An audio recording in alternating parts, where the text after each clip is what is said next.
ఛానల్‌కి సబ్స్క్రైబ్ చేసుకోమని కూడా నేను అడగట్లా. బట్ ఒక్క కామెంట్ నా కోసం కాదు.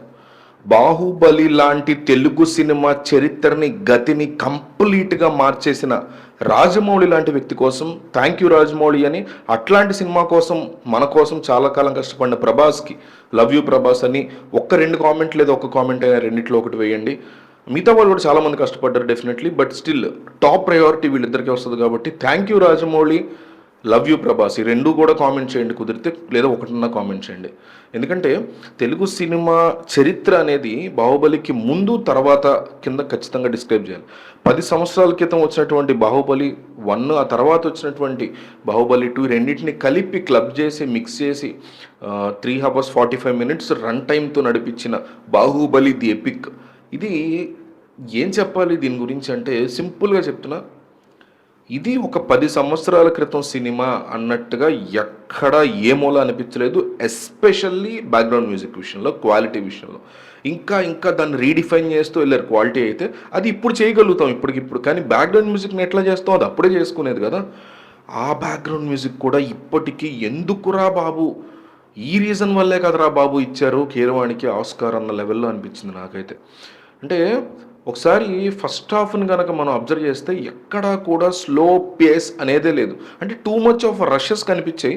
కొన్ని చోట కొంచెం కంగారు పడిపోయారేమో, ఎడిటింగ్ వర్క్ పెద్దగా లేదేమో అనిపించింది. అది తప్పితే ఫస్ట్ హాఫ్ మొత్తం కూడా ఇట్లా చూస్తాం సినిమా అనే ఆ హై ఇప్పటికీ కూడా. అంటే మనం అప్పట్లోనే థియేటర్లు చాలాసార్లు చూసాను నేను.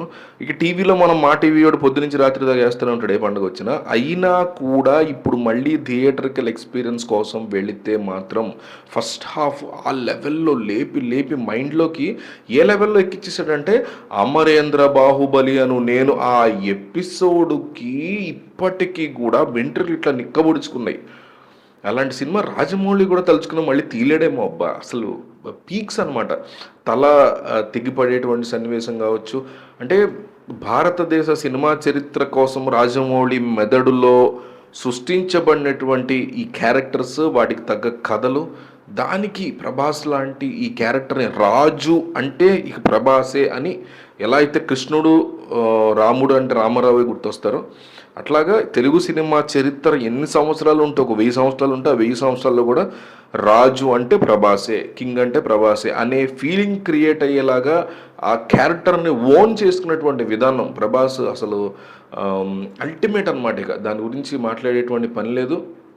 అంటే సర్లే సరదాగా వెళ్ళి చూద్దాం థియేటర్కి అనుకున్న వాళ్ళ దగ్గర నుంచి, నేను ప్రభాస్ అభిమాన్ని వెళ్తాను అనుకున్న వాళ్ళ దగ్గర నుంచి, తెలుగు సినిమా చరిత్రని మార్చిన బాహుబలి ఎక్స్పీరియన్స్ నాకు థియేటర్లో కావాలన్న దగ్గర నుంచి, ఇట్లా ప్రతి రీజన్తో థియేటర్కి వెళ్ళే ప్రతి ఒక్కళ్ళకి కూడా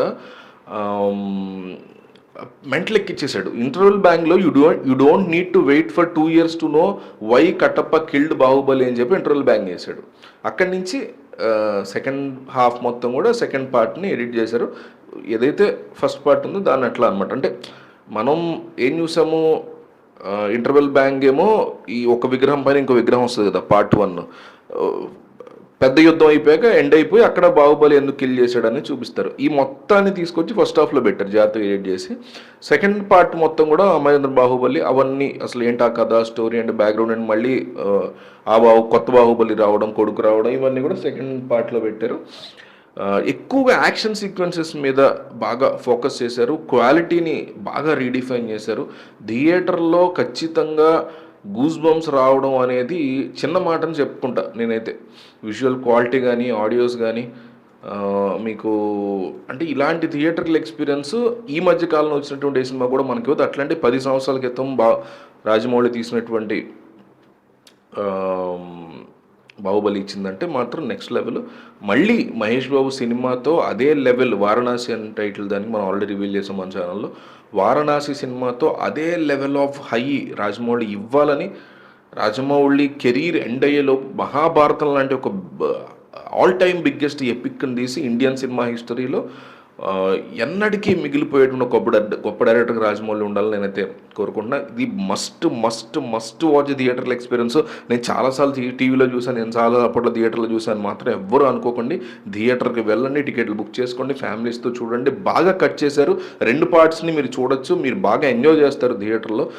బీభత్సంగా ఎంజాయ్ చేస్తారు ఆ సినిమాటిక్ ఎక్స్పీరియన్స్ని. మళ్ళీ రాది అవకాశం.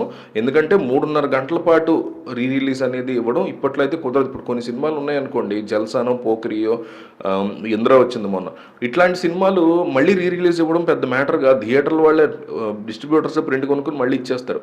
కానీ బాహుబలి లాంటి ఎపిక్ని 3.5 అవర్స్కి ఇవ్వాలంటే 3:45 ఉంది రన్ టైం, 3 hours 40 minutes.